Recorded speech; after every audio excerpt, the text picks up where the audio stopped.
What's up guys mga ka-food trip dyan? Welcome back Kyle Duran's Vlog. So kung bago ka lang dito, make sure you like and subscribe at sumama na sa lahat na solid na gala natin at kainan. And today's video, hindi tayo basta't kakain dahil dadali namin kayo sa pinakamanghang, pinakamasarap at pinaka-legendary na food trip spot. Welcome to Binondo!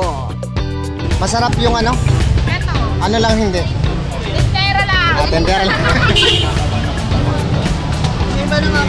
Harap! Welcome back sa panibago nating adventure natin ngayong araw. Ngayon, hindi to basta-bastang simpleng gala lang. Mission food trip tayo. At ang destinasyon natin, Binondo.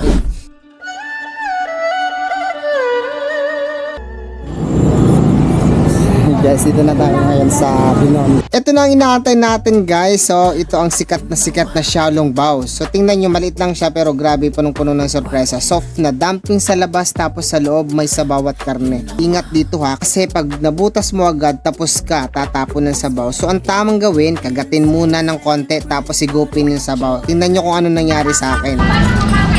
Sugar cane juice dito sa Binondo, try nyo, no? Ito kasi yung natural na sugar cane kaysa dun sa mga artificial. Try nyo